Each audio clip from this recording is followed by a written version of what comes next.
다음으로 비상계엄에 따른 정치적 사법적 위기를 타개하기 위해 허위의 공보를 하도록 한 직권남용 권리행사 방해 범행에 대해 말씀드리겠습니다. 이 부분 공소사실은 계엄의 실체를 덮고 우호적 국제 여론을 조성하기 위해 사실에 반하는 거짓 내용으로 공보를 했다는 것이므로 실제로 발령되었던 포고령과 그에 따른 조치가 범죄 사실의 전제가 됩니다. 보시는 포고령과 같이 계엄사령관인 육군참모총장 박안수는 2024년 12월 3일 23시 23분경 국방부 장관 김용현으로부터 건네받은 계엄사령부 포고령 제1호를 발령했습니다. 그 내용을 보면 제1항 국회와 지방의회 정당의 활동과 정치적 결사, 집회, 시위 등 일체 정치활동을 금한다는 부분은 헌법의 근본 원리인 민주주의와 권력분리 원칙을 위반하고 국회의원의 심의표결권을 침해하는 것이고, 제2항은 언론 출파 집회 결사의 자유, 알 권리 등 여러 헌법상 기본권을 침해하는 내용입니다. 하단에서 영장 없이 체포, 구금, 압수수색을 할 수 있다는 부분은 헌법상 신체의 자유라는 기본권 보장의 핵심인 영장주의를 배제하는 내용입니다. 복잡한 헌법 이론을 따지기에 앞서 그 자체로 헌법에 반하는 내용들입니다. 그와 같이 위헌 위법한 포고령과 피고인의 지시에 따라 경찰과 군인은 국회 봉쇄, 선거관리위원회 민주당사 등 장악, 주요 인사에 대한 영장 없는 체포 및 구금 등을 시도하며 국헌문란 목적의 폭동을 일으켰습니다. 피고인은 비상계엄 해제 이후 비상계엄 관련 내란 사건으로 수사가 임박하고 국회에서도 탄핵소추안을 발의하자 이러한 비상계엄 관련 내란 범행을 정당화할 목적으로 비상계엄이 적법한 절차에 따른 것으로 거짓 홍보하기 위하여 2024년 12월 4일 오후경 대통령실 해외홍보 비서관 겸 외신 대변인 하태원에게 PG, 프레스 가이던스를 작성하게 하고 이를 외신에게 전파하도록 지시하였습니다. 대통령 비서실 직제 등에 따르면 하태원은 외신 브리핑, 외신 보도 분석, 오보 대응, 외신 대변인 협의체 운영, 국제행사, 외교행사, 해외 순방 관련 내외신 공보 대응 등의 직무를 담당하고 있습니다. 피고인이 하태원에게 작성하도록 한 피지의 내용은 아래와 같습니다. 국회의원 과반수의 비상계엄 해제 요구 요건을 알고 있었지만 의원들의 국회 출입을 통제하지 않았다. 국회가 동의 여부를 판단할 수 있도록 국회의원의 본회의장 진입을 막지 않았다. 대통령으로서 헌정 파괴 세력으로부터 자유민주주의 헌법 질서를 지키기 위한 액션은 했지만 합헌적 틀 안에서 행동을 취했다. 현재의 국정마비 상황을 일단 타개하고 질서를 회복하기 위한 것이 목표였다. 헌정 질서 파괴의 뜻은 추호도 없었다는 내용이었습니다.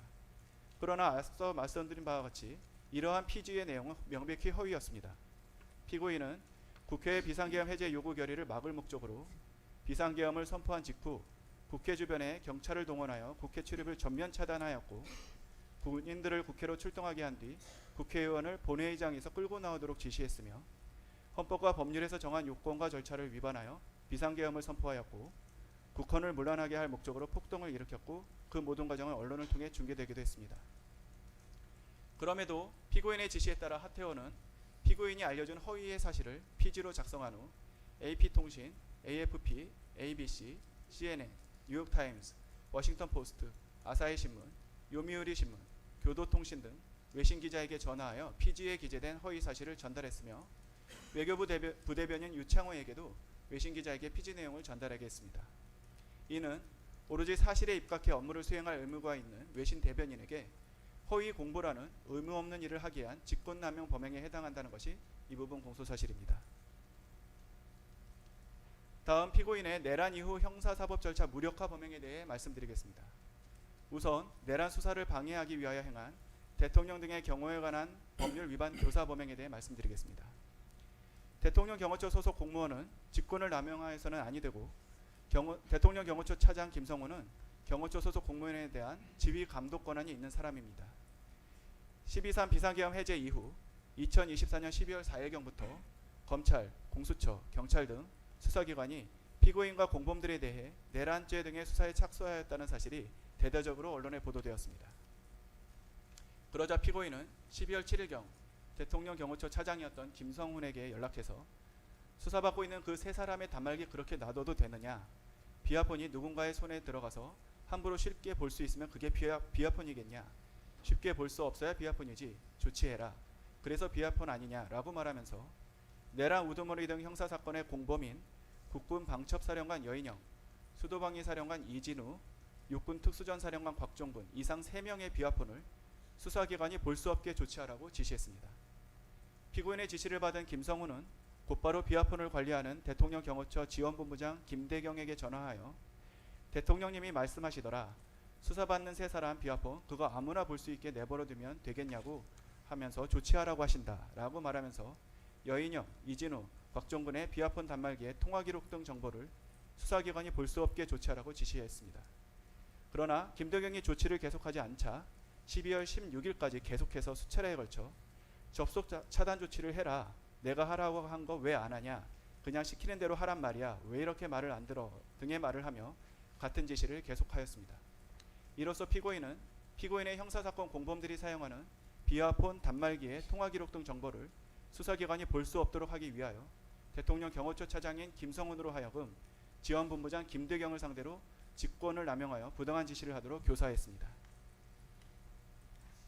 다음으로 피고인에 대한 내란 수사 및 재판을 위해 법원이 발부한 체포영장 등의 집행을 무력화하기 위해 국가기관인 대통령 경호처를 동원하고 실제로 물리적으로 영장 집행을 저지한 범행과 관련된 공소사실을 말씀드리겠습니다.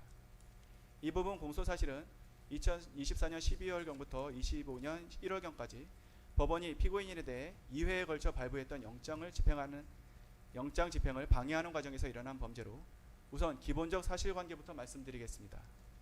피고인은 2024년 12월 3일 비상계엄 이후 검찰 및 군검찰이 합동으로 구성한 특별수사본부, 공수처와 경찰, 국방부 조사본부가 합동으로 구성한 공조수사본부의 출석 요구에 단 한 차례도 응하지 않고 출석 불응을 반복하였습니다. 결국 법원은 2024년 12월 30일 피고인을 내란 우두머리 등 혐의로 체포할 수 있는 체포영장과 함께 피고인을 체포하기 위해 대통령 관저 등을 수색할 수 있는 수색영장을 발부하였습니다. 우선 2024년 12월 30일자 체포수색영장 집행과 관련된 특수공무집행방해, 직권남용 권리행사방해, 범인도피 교사 범행에 대해 말씀드리겠습니다. 법원이 발부한 영장을 집행하기 위해 공수처는 2025년 1월 3일경 앞서 말씀드린 체포영장 등의 집행을 시도했습니다. 그러나 피고인은 대통령 경호처 처장 박종준, 차장 김성훈 등에게 공수처는 내란죄 수사권이 없기 때문에 체포영장은 불법이므로 이에 응할 수 없다 라고 하면서 체포영장 등의 집행을 저지하라고 지시했고, 피고인으로부터 체포영장 집행을 저지하고 수사기관을 공관촌 내로 들여보내지 말라는 지시를 받은 박종준, 김성훈은 대통령 경호처 간부 회의 등을 통해 대통령의 방침이라면서 피고인의 지시사항을 전달하고 군경 병력 동원 계획, 차벽 설치 계획 등을 수립하여 영장 집행을 물리적으로 저지하기로 모의했습니다.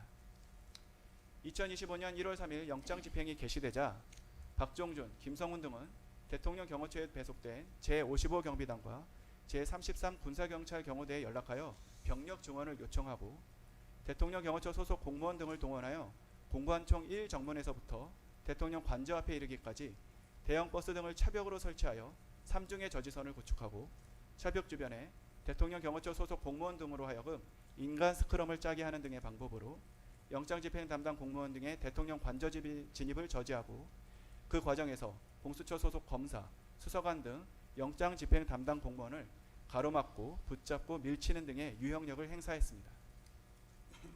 법원이 발부한 영장을 집행하는 것은 재판을 집행하는 것이고 재판에 대한 불복은 법률상 정해진 절차에 의할 수 있을 뿐 개인이 스스로 물리적으로 저지하는 이른바 자력구제는 허용되지 않는 범죄이기 때문에 특검은 피고인의 지시에 의한 위 일련의 행위를 특수공무집행방해로 공소제기했습니다. 특히 피고인이 대통령 경호처 처장 박종준, 차장 김성훈을 통해 경호관들로 하여금 경호와 무관한 영장 집행 방해 행위를 하도록 한 것은 직권남용 권리행사 방해에 해당하는 것으로도 공소제기했습니다. 법관이 발부한 영장으로 국가의 구금시설에 구금하는 것은 형사사법작용에 따른 법 집행이고 경호 대상자의 생명, 신체 및 재산에 대한 위해가 아니므로 이를 저지하는 행위는 대통령 경호법에 따른 경호의 범위를 일탈하는 것으로 허용되지 않기 때문입니다. 또한 피고인이 타인으로 하여금 자신에 대한 체포를 막도록 한 행위는 형법상 범인도피 교사에 해당하는 것으로도 공소를 제기했습니다. 다음 2025년 1월 7일자 체포수색영장 등 재판 집행 관련 직권남용 권리행사 방해 범행입니다.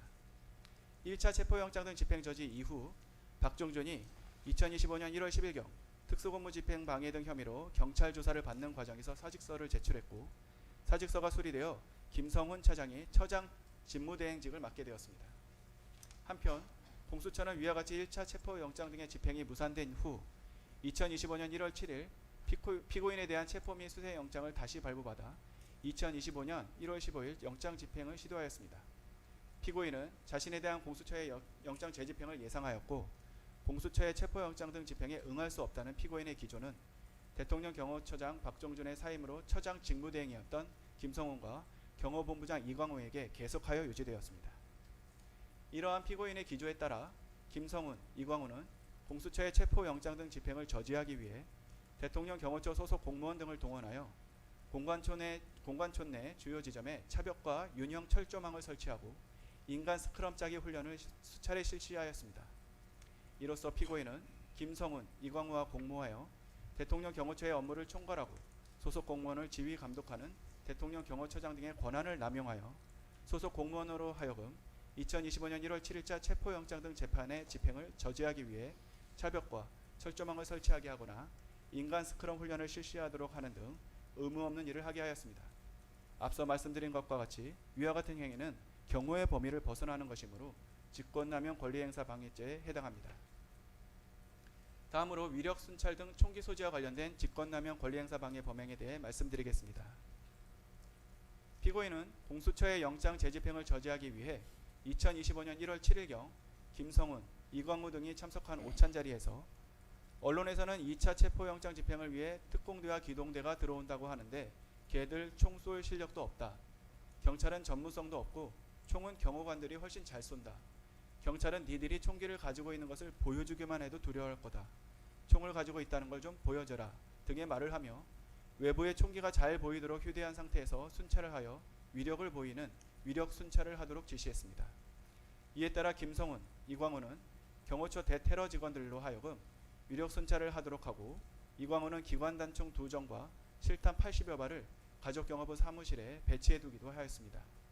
이로써 피고인은 김성훈, 이광우와 공모하여 경호처 소속 공무원으로 하여금 위력 순찰 등을 실시하도록 하는 등 의무 없는 일을 하게 하였고 이 부분도 앞서 말씀드린 것과 같은 이유로 직권남용 권리행사 방해로 기소를 했습니다.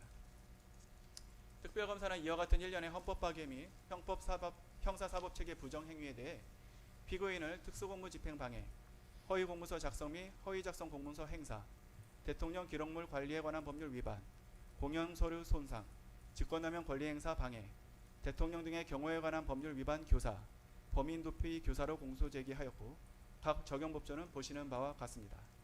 이상으로 특별검사의 공소유지 진술을 마치겠습니다.